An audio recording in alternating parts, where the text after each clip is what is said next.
rugsėjo 30 dieną 1938 metais Miunchene buvo pasirašytas vadinamas Miuncheno paktas.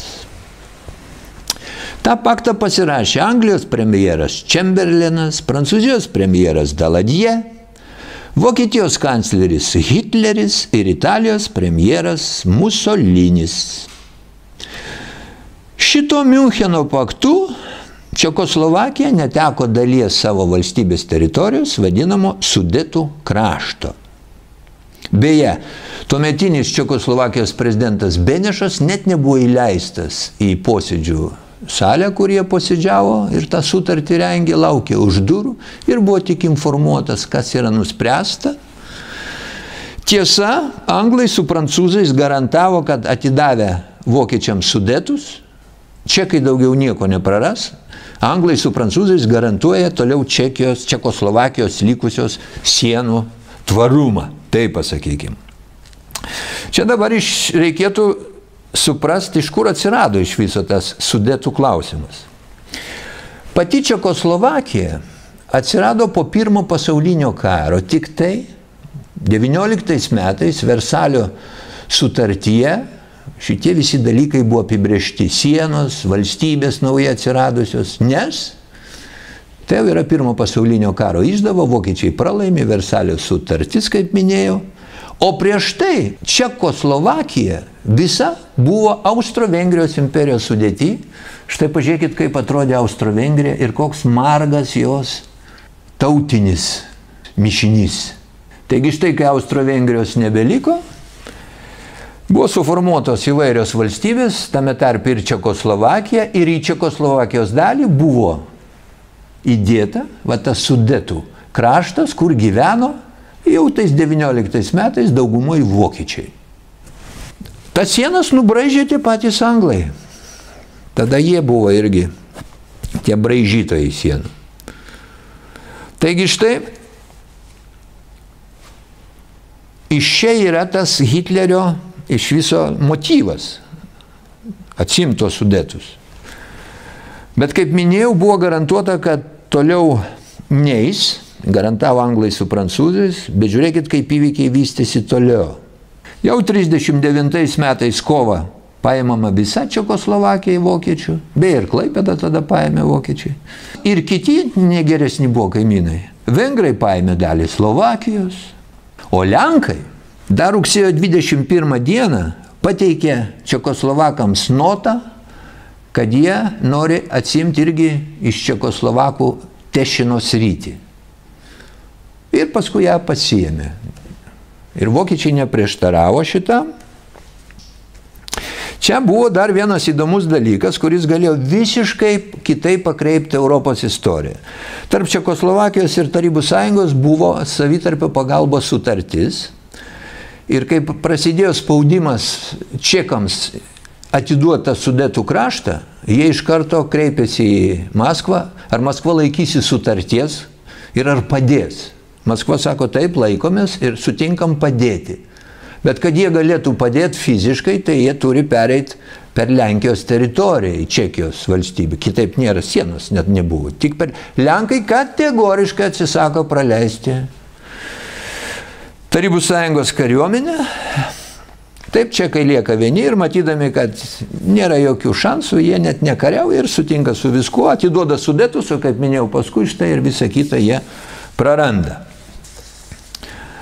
Kodėl Lenkai tada taip elgėsi? Nu, Lenkai statė ant vokiečių tuo metu. Ir jie po Hitlerio išrinkimo 33 metais, vieni iš pirmųjų, 34 metais, sausio 26 dieną, sudarė su vokiečiais, lenkiškai vadinasi Polsko-Nemecki akt o neagresijai. Nu, toks dėl neagresijos sutartis tarp Lenkijos ir hitlerinės Vokietijos. Ir Lenkai ramiai laukia, kaip čia vystysis įvykiai, aš tai paskui vokiečius pasiėmė dalį Čekoslovakijos ir tikėjosi paskui vokiečių einant į rytus dar pasiimti savo žemę. Toks jų buvo motyvas. Bet susipyko su vokiečiais dėl Danzingo koridoriaus. Kas tas Dancingo koridorius, štai jūs galite matyti. Vėlgi po tos Versalio sutarties, po pirmo pasaulinio karo, kai buvo formuojamas naujos valstybių sienos, Gdansko miestas buvo paskelbtas laisvų miestų. Jis buvo pats savaime. Beje, ir Klaipėda turėjo tokį statusą turėti. Tai gerai, kad mes ten tada 23-ais sužaidėm savo žaidimus. Ir štai, kaip matot, yra nedidelė teritorija skirianti tą Dancingą nuo vokiečių. Įsiterpęs toks Lenkų nedidelis yra tarpelis tarp rytų Prūsijos ir Vokietijos kitos. Ir štai vokiečiai 39 pradeda reikalauti, kad pirmiausia Dancingas tas atitektų jiem ir kad Lenkai duotų koridorių. Va, Dancingo koridorių sujungiantį vokišką žemės. Štai jūs matot va, tą gabaliuką. Lenkai pamatė, kad viskas krypsta ne taip, kaip jie įsivaizdavo, puolė ieškoti paramos ir sudarė sutartį su anglais 39 rugpjūčio 25. Anglai garantavo, kad jeigu jau vokietis užpuls Lenkus, tai jie paskelbė Vokietijai karą ir pradeda antrą fronto liniją. Na ir čia rugsėjo kaip tik 1 dieną, 39 metais, vokiečiai užpuola tą Lenkiją. Lenkai žiūri anglus ir prancūzus, nes ir prancūzai irgi garantavo, kad padės.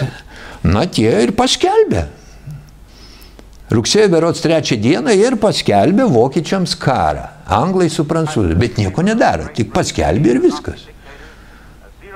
O vokiečiai eina per tą Lenkiją. Eina. Ir po 2 savaičių jau yra didžioji dalis Lenkijos vokiečių rankose ir rugsėjo 16 dieną vyriausybė pasitraukė apskritai iš Lenkijos. Nebėra. Lenkija yra palikta savieigai, visiškai. Čia beje galima tokia, na, tiesiog pikantišką informaciją pateikti. Ką tuo metu rašė Lenkų laikraščiai? Kaip minėjau, rugsėjo 1 vokiečiai užpuola, Lenkai beje bando gintis, kaip kur ginasi didvyriškai, pavyzdžiui, Vesterplatte laikėsi ilgai. Bet jėgos tai nelygios. Bet priešingai negu prancūzai arba kokie danai, kurie pasidavė iš karto, Lenkai priešinosi. Bet jėgos, kaip minėjau, nelygios. Ir jie pralaimi. O štai ką rašo laikraščiai. Pažiūrim štai porą antraščių. Štai rugsėjo 5 dienos laikraštis. Kokios antraštės? Anglai bombarduoja vokiečių uostus. Prancūzai pradėjo karą ore, ant žemės ir ant vandens prieš vokiečius, reikia suprasti.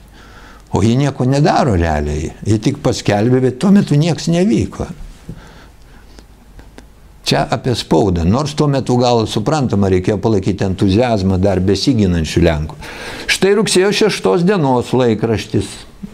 Antraštė, matot, Lenkų bombonešiai virš Berlyno. Jau, kaip minėjau, jau Lenkijos vyriausybė baigėsi, jo laikraščiai rašo, kad bombonešiai virš Berlyno, viskas bus gerai. Na ir štai rugsėjo 16 dieną vyriausybės nebėra ir rugsėjo 17 dieną yra paskelbiama nota Lenkijai iš Tarybų Sąjungos pusės. Štai ta nota. Na, pacituokim porą ten sakinių, ką jie rašo. Per 10 dienų Lenkija prarado pramonės ir kultūros centrus, Varšuva kaip sostinė nustojo egzistavus, vyriausybė subirėjo ir nerodo gyvybės ženklų. Ir jie tuo pagrindu mano, kad nebegalioja Tarybų Sąjungos ir Lenkijos sutartis, kadangi nustojo egzistuoti pati Lenkijos valstybė.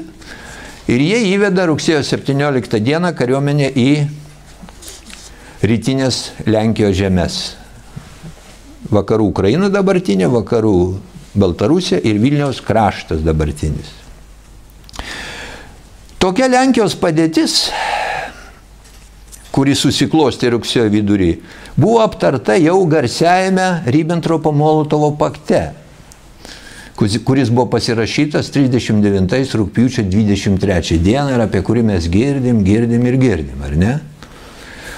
Tai štai ten papildomose slaptuose protokoluose tokia Lenkijos galima padėtis buvo aptarta. Štai žiūrėkit, antra dalis. kaip skamba. Tuo atveju, jeigu bus teritoriškai, politiškai pertvarkomos rytis, esančios dabar Lenkijos valstybės sudėtyje, interesų sferų ribos tarp Tarybų Sąjungos ir Vokietijos apytikriai eis Narevo, Vyslos ir Sanos upio ribomis. Tarp kitko, mums, kaip Lietuvai, šitam slaptam protokole labai įdomus yra sakinys iš pirmos dalies tos sutarties. Na, išverskime į lietuvių kalbą. Tuo atveju, jeigu bus teritoriškai, politiškai pertvarkomos rytis, esančios dabar Baltijos valstybių sudėtyje, Suomijos, Latvijos, Estijos ir Lietuvos. Lietuvos interesus dėl Vilniaus krašto pripažįsta abi susitariančios šalis. Kitaip sakant, šituose slaptuose protokoluose tiek Tarybų Sąjunga, tiek Vokietija pripažįsta, kad Vilniaus kraštas, kuris tuo metu buvo Lenkų rankose, turi būti lietuvių valstybės sudėtyje. Čia tas Ribbentropo-Molotovo paktas. Dabar iš kur atsirado ta interesų riba, vat einanti Vyslos, Sanos ir Narevo upėmis? Vėl tas pats. Pirmas pasaulinis karas, subyra Rusijos imperija, Austro-Vengrijos imperija, Vokietijos imperija, Osmanų imperija, kūrėsi naujos valstybės ir atsiranda klausimas tų valstybių sienų naujų. Ir tas sienas, kaip minėjau, nustatinėjo anglai, o šiuo atveju sienas va šitoj daly rytų Europos nustatė toks lordas Kerzonas, nu irgi anglas. Ir jis atvyko čia, matyt, važinėjo, aš taip spėjau, žiūrėjo, kas čia kokiom kalbom kalba ir nubrėžė tavo Kerzono liniją. Štai kaip jinai atrodo. Taigi, tie visi aptarti, tie interesų, tos interesų sferos aptartos tose sutartyse ir eina šitą Kerzono liniją. Tai irgi neatsirado šiaip savo iš niekur. Ir kai Lenkijos valstybė iš tikrųjų nustojo egzistuoti rugsėjo vidury, tada Tarybų Sąjunga įvedė kariuomenę ir pasiėmė tas teritorijas, kurias pagal Kerzono liniją buvo dar 19 metais jam priskirtos. Tiesiog Lenkija, kaip ir Vilniaus kraštą, buvo karinė jėga pasiėmusi tas teritorijas. Tokia yra genezė šitų sienų, šitų ribų ir visų tų slaptųjų protokolų ir žemėlapių. Štai ta žemėlapis iš 39 metų. Čia iš Pionierskaya Pravda laikraščio jis buvo išspausdintas. Nes čia jau yra šiek tiek vėliau. Mes užmirštam, kad buvo dar vienas susitarimas tarp Tarybų Sąjungos ir Vokietijos. Pirmas tai buvo tas rugpjūčio mėnesį Ribbentropo-Molotovo. Ir pagal jį Lietuva pateko į Vokietijos interesų sferą. Bet paskui taip viskas susiklostė, kad tarybinė kariuomenė atėjo giliau negu buvo sutarta su vokiečiais ir jie padarė papildomus sutarimus ir rugsėjo 28 dieną buvo dar viena sutartis, kur įvertinta buvo realiai susikloščiusi padėtis visoje šitoje teritorijoje, kur buvo įvestos šitos dvi kariuomenės. Ir dabar žiūrėkit. 38 metais, rugsėjo mėnesį, kai Lenkai kartu su vokiečiais dalinosi Čekoslovakiją, jiem atrodė, kad ateitis šviesesnė ir būti negali. Ir jų laukia didžiuliai, taip sakant, grobiai dar ateityje.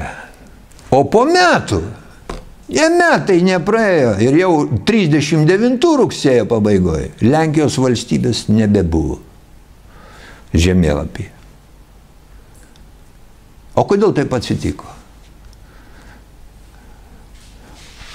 O atsitiko dėl to, kad anuometinis Lenkijos politinis elitas visiškai neteisingai suprato, kas yra žaidžiama geopolitinė prasme, kokios jėgos ir kokie interesai už ko stovi, kokios yra galimybės tų jėgų ir fantazavo. Visiškai neadekvačiai, norėdami to, ko būt negali iš principų. Nu, jiem atrodė, kad gali. Daug sykių esu minėjęs. Neadekvatus pasaulio matymas anksčiau ar vėliau baudžia Nes gyvenimas eina šitam pasaulyje savo logiką. Ar tu ją pripažįsti, ar nepripažįsti, eina taip, kaip tie dėsniai numato. Bet dėja, dauguma žmonių nori pačius dėsnius keisti, manydami, kad jie yra mažiausiai pusdieviai ir gali keisti šitą pasaulio dėsnius. Dėja, dėsniai visada nugali. O štai jeigu Lenkai būtų supratę, būtų gudresni, lankstesni, būtų praleidę kariuomenę į Čekoslovakiją,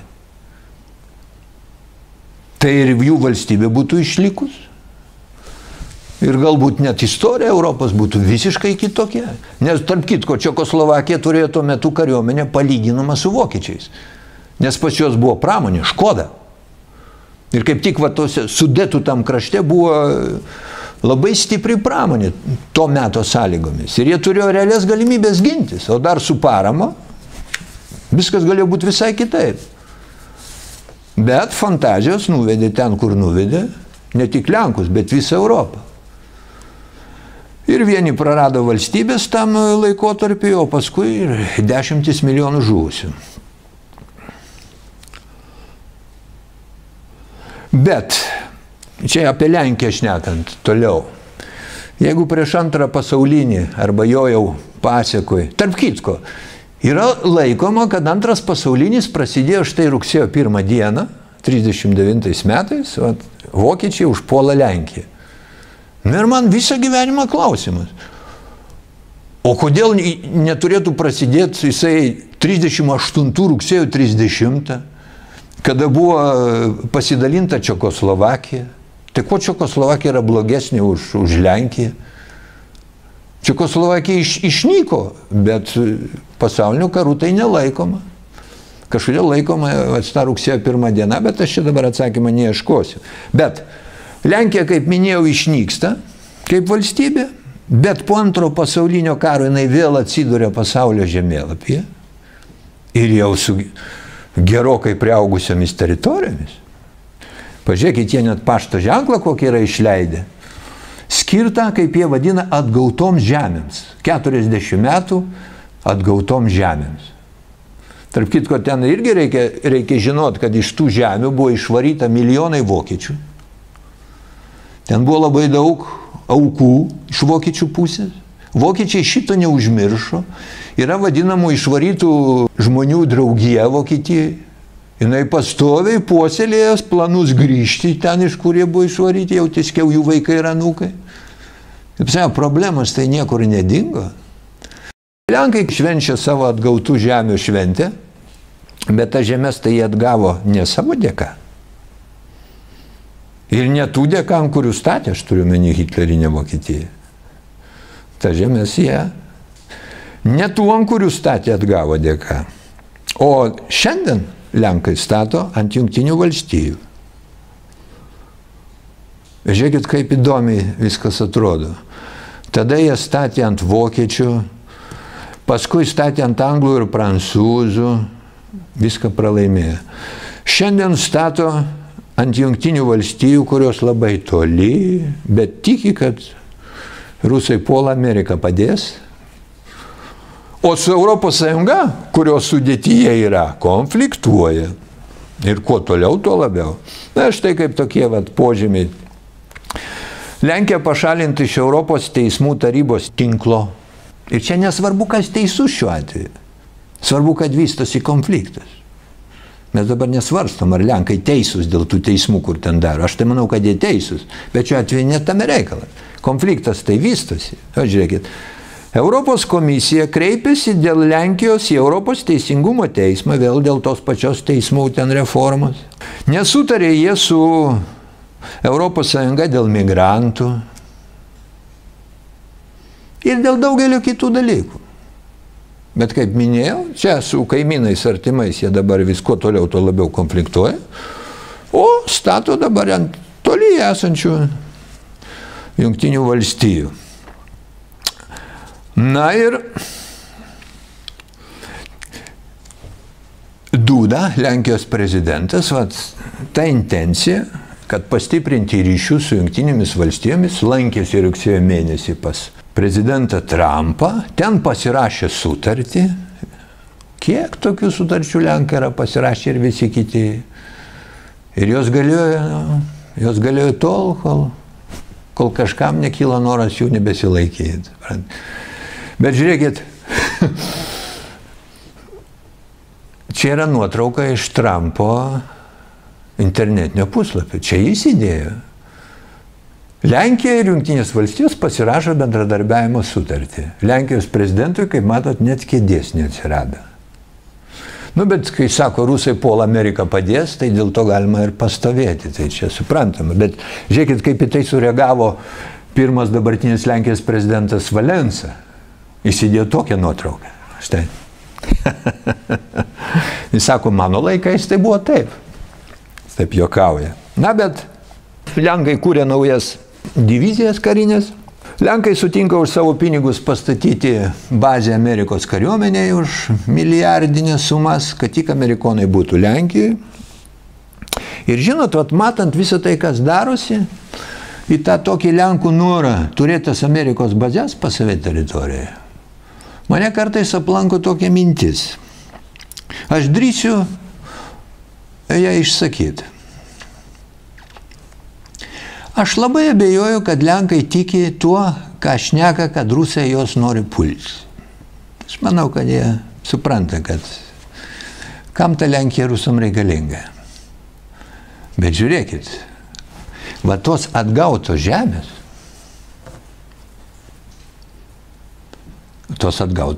yra reali problema. Ir yra realų žmonės, kurie nori jas grąžinti atgal. Tai vienas dalykas. Ir yra žemės, kurios yra prarastos. Ir jau čia Lenkijoje, aš tikrai žinau, yra pilna žmonių, kurie norėtų tas prarastas atsimti. Nes aš Lenkiją stebiu jau, nežinau, 40 metų, aš skaitau juos 40 metų. Aš kaip kuriais aspektais žinau, geriau kas darosi Lenkijoje negu Lietuvoje. Tai suprantat, turint omeny vienų norą arba mąstymą apie tas Lenkų atgautas žemės, o pačių Lenkų mąstymą apie prarastas žemės, va čia Amerikos kariuomenės buvimas, Lenkų manymų, gali tam tikromis aplinkybėmis labai padėti. Nes kai geopolitinis konfliktas įsisiūbuos, kaip ir visada pasaulio istorijoje, po to yra keičiamos sienos. Tai buvo visada ir visur. Ir nereikia manyti, kad kas nors pasikeitė. Čia visada žmonėms taip atrodo, kad tas, kas dabar yra, tai jau taip visada ir bus. O tik atsisukit atgal, 30-50 metų, pažiūrėkit, net mūsų čia lietuvėliai, kiek įvykių įvyko. Tai tas pats bus ir ateityje. Na, o dabar, kaip minėjau, prieš antrą pasaulinį karą Lenkija dėjo viltis į Vokietiją, o paskui į Angliją. Mes